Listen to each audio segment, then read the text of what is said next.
Mohib, what does press freedom means for you? Well, press freedom meant actually a real freedom, because then you know that you discuss topics openly and freely, and you meet people from different cultures with different opinions, different experience, and that is so enriching for people who are involved in journalism, activism, and so on. So you certainly learn from the experience of those people and the cultures that they come from, and at the same time you feel that you are part of a free and open society, though it's limited. I mean, because I'm here only for 3 days. So, but I just feel that wow, will we have that one day? So it's very special.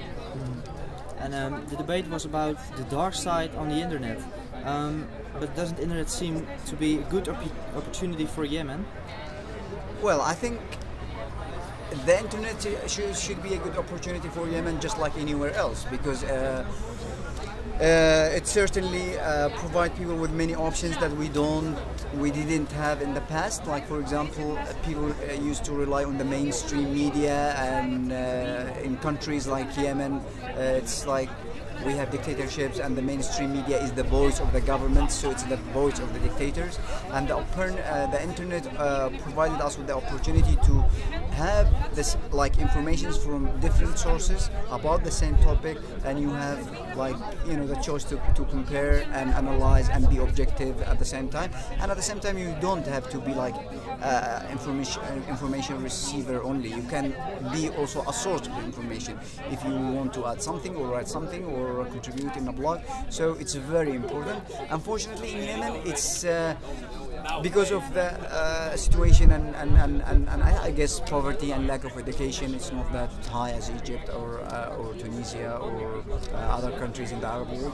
So the internet is still like very limited, but more and more we see young people in universities and so on, and so they are getting into it, and I'm sure that it's being a very positive drive in terms of education and news and information. Yes. And how do you see the future of Yemen? Politically? Politically?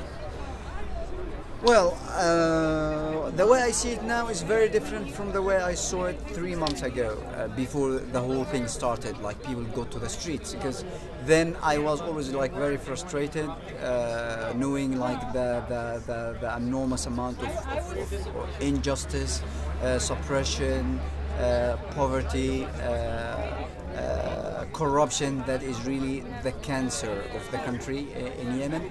So, but now, since people got out of the streets and they took the Egyptian and Tunisian model as a role model, I am a bit hopeful.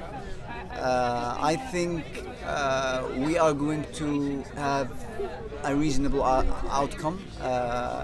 People who are taking part and being active in the revolution are somehow demonstrating a mini example or a mini democratic society, because then they have elections in different tents, and then they discuss issues, and they all agree that we want to topple the suppression regime, and they want like better education, better life, better constitution, more freedom, democracy, better interaction with the international world, NGOs and the Western world and so on. So I think the way it's going now, it's quite hopeful, and I'm quite hopeful about it. But I'm sure that there is going to be some cost, because our dictatorship is quite rigid, and he's still in control of the military and so on. It's not going to be an easy transition as it was in Egypt.